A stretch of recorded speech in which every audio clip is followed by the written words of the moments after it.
Ladies and gentlemen, please take your seats. I'm always amazed when we see documentary films come out that are almost playing out in real time. And if you're within the sound of my voice, that must mean you are in the seats with once more. As always, my name is Dave Voigt, and I'm the host of this podcast where we sit down with a wide-ranging variety of industry professionals and pick their brain about current projects, state of the industry, what got them started, and, well, anything else under the sun that we can think of. And if you'd like to subscribe to this podcast, and we certainly hope that you do, you can find us over at Apple, over at Spotify, or you can you can you can see every one of our episodes archived over at our YouTube channel. I got a little tongue-tied there. Sorry about that. But also, if you'd like to follow us on the social media, we'd love it if you did. Please do so over at Facebook, Twitter, or Instagram at either In the Seats or at It's Podcast One for all sorts of updates. And finally, do not forget to follow us over at In the Seats, intheseats.ca, with our hardworking team, cracking away on festival news, reviews, movie reviews, updates, all sorts of fun stuff happening in the world of entertainment that we like to talk about, because that's kind of what we do. And on today's episode, we're talking about a film that it's pulled from the headlines, really. It feels very relevant. It's very current, almost of the moment. And I'm amazed when documentary films can get made like this that are still kind of playing out in the news, really. And that film is The Dissident, which is now available on video on demand from all major platforms from our friends over at Level Film. And we got to sit and talk with director Bryan Fogel, who assembled this film. The man is an Academy Award winner who you may have seen his previous film Icarus, which is a fantastic film, because this film is it's about the Washington Post journalist Jamal Khashoggi, who disappeared one day when he went into a Saudi Arabian embassy, and it was found out that he was killed, and there was a cover-up, and there's all sorts of conspiracy and horrible malfeasance and things that are going on in so many different levels of government, which need to have a light shined on them, and that's what Bryan's doing here, and we got to talk to him about the film and so very much more. All right, enjoy. All right, perfect. How are you? I'm good, man. How are you? Thank you for the time today. My pleasure. No, I mean, I guess first off, obviously, congratulations on the film. It's some amazingly powerful stuff, but this. I guess this is my first question, because this is something I'm always kind of fascinated by. I'm always very amazed when I see documentary films that are tackling a subject that is still kind of ongoing, and it's like it's one of those things where you have got boots on the ground almost immediately, and you get enough going to make a film out of it. I'm kind of curious of what was sort of the first moment or the first phone call for you where it was like, okay, this is a movie. This is a story we have to tell. Well, I had followed the story over those 2 weeks in October as it unfolded, with the details of his murder more and more coming each day. And it checked the boxes for me of a story that I was wanting to tell. And then it just became, could I gain the trust and the access of those that I viewed pivotal to being able to tell the story. And that process was, the next 3 months of back and forth to Istanbul and to Montreal, and gaining the trust of the Turks and Hatice Cengiz and Omar Abdulaziz to be able to, tell the story in the way that I felt like would do it the most justice, and also create something very cinematic. Now, I mean, is that basically the birth of the process, gaining the trust? Because I've got to imagine that's probably the most vital step, because, I mean, obviously, if you don't get that kind of trust, you're going to be telling a very different kind of movie. I think there, for me, that was the process. And that doesn't necessarily need to be the process, for everyone. But, for me, it was certainly pivotal in being able to know that I could tell this story. Were you kind of surprised on how, I guess, the free flow of information came at you once you initially did have that trust? Because I mean, in watching the film and seeing all the details come out and seeing how it unfolded, it really felt almost like, I'm looking for the right word here, like very much fluid, or like almost a stream of consciousness kind of thing, where you're watching it all unfold almost in real time. Like for me, watching the film, it felt almost in real time. Um, you know, uh, uh, that was how I wanted, um, to craft the film. And that was, a very, conscientious decision, that was made, to make the film feel like a verite thriller, and to make the film, really feel like it was happening in real time. And so much of the story is still unfolding, as we speak. How much pushback do you get, especially when you're talking to subjects and trying to get more information, in terms of getting the story and sort of the film where you need it to go? There was,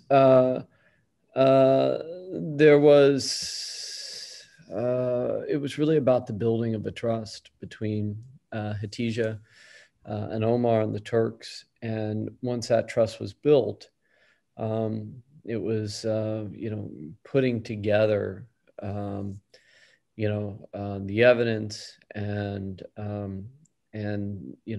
shooting what needed to be, what needed to be done. I mean, the whole process, was a year and a half, and hundreds of people that worked on the project along the way.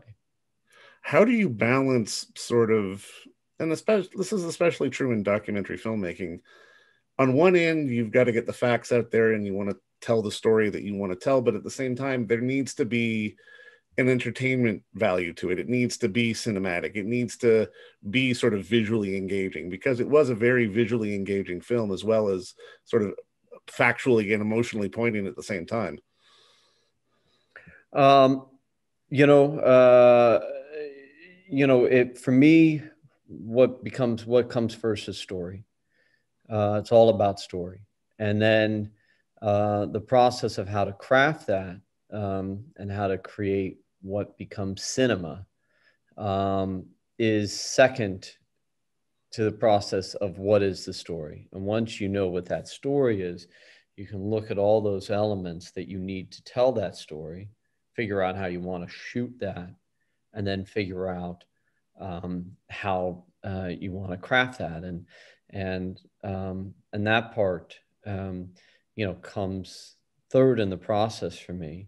But while we're working and shooting, I'm always thinking, with myself and my creative team, of, okay, what is it we're shooting, and how will this perhaps look as this unfolds? When you're putting this all together, when do you ultimately know what the movie is going to be? Because I mean, I kind of imagine, especially while you're in the middle of it, sort of gaining trust and shooting it and trying to put everything together, there still is going to be a certain degree of fluidity to where you're going to have to ultimately take it. The process is, I just have a checklist of, here's everybody that I want to shoot with. Yeah. Here's all the interviews that I think that I want to get. And then at the same time, my creative team is working back, in Los Angeles on the edit, because we're shooting and editing, kind of, putting pieces together during that process.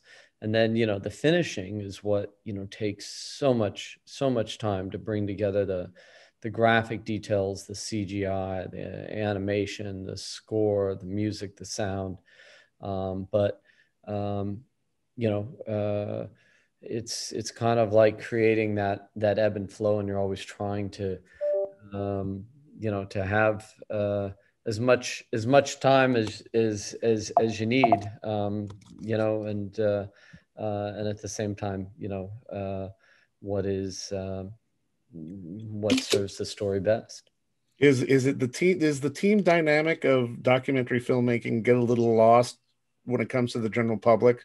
Because, like you say, there is you've got a team of people working on this constantly, and things are going to be fluid from day one, especially when you're trying to tell a story like this. Look, I don't think of it as quote unquote documentary. Okay.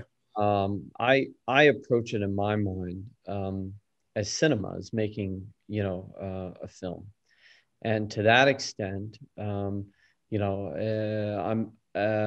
you know, uh, um, you know, I'm not really thinking about uh, that kind of medium of what I don't know what documentary actually means. I think of something as, how am I crafting cinema? How am I crafting a film? How am I making something incredibly cinematic and hopefully thrilling for an audience? And in this case, um, you know, this story kind of riveted the world and has such larger implications. And and I made the film for Hatice Cengiz and Omar Abdulaziz and the countless, the thousands and thousands of Saudi political prisoners that literally sit in Saudi jails, tortured without charges, sometimes beheaded, simply for advocating for their country to be a freer place to live. Well, I mean, I think that's the thing that really comes through in the film as well, because while we see the initial sort of shock of his murder, and sort of as and we see that story unfold and be told to us, it allows us to get the appreciation of, as shocked as we are, we should be a hell of a lot more shocked because this is happening every day. You know, that is really, I think, the takeaway, that, you know, I want people to see this film, first of all, to be engaged uh, as a film, and that the takeaway is that this is all real. This is happening. This is happening on your social media platforms. This Omar, who is Canadian, is living under the protection of the Canadian government. He is the only reason why he is able to have free speech is to live in self exile in Canada. Going back to Saudi Arabia would mean his certain imprisonment or death. His brothers remain in prison. His friends remain imprisoned. And 2 years later, there's been no justice for Jamal. So, you know, I think that is the takeaway from this, that where the film ends is, you know, is in many ways at square one. For sure. No, you're absolutely right. And I mean, I'm curious from your perspective, is that, like, for you as a filmmaker, is that, and a storyteller, is that sort of the ultimate goal, not just to create something that will entertain and engage, but sort of keep conversation going long after the credits roll? Well, of course. I mean, it is wanting to have something serve as a call to action, have something that you talk about long after the film. Tell, you know, say, "Wow, you've got to see this," and hopefully take to whatever medium that is, writing letters, sending emails to politicians, demanding that the companies cease to do business with the kingdom until there's greater, you know, accountability for their human rights violations. You know, there's all sorts of forms that activism can take, and I hope that the film brings out the activists in everyone who sees it, because what is happening there and the story of Hatice and Omar is a story of today. It's not. Jamal was murdered 2 years ago, but what is going on today is just as relevant as the day that he was murdered. No, and you're absolutely right. And it is a hell of a film. And I mean, especially for, I guess, from you, from a personal standpoint, to go from being an actor on something like Race to Witch Mountain to this feels like a bit of a jump, but it's a healthy jump, and I like it. And I think it's a fantastic film, and I hope as many people as possible see it. And thank you so much for the time today, man. This was great. Really, really appreciate it, David. And be well. Thanks for speaking with me. Stay safe, and I hope your listeners will find the film. It's available on video on demand on Apple and other, wherever VOD is available in Canada. And right back at you, Bryan. Stay safe. And again, congratulations on the film. Much appreciated. Thanks again, David. All right. Bye, guys. And don't forget to visit our friends over at Bay Street Video for all your DVD, Blu-ray rental, or purchasing needs this summer, as they are still open for curbside and some mailing delivery as well. Over at 1172 Bay Street, Toronto, Ontario, Canada. You can give them a call at 416-964-9088. That's 416-964-9088.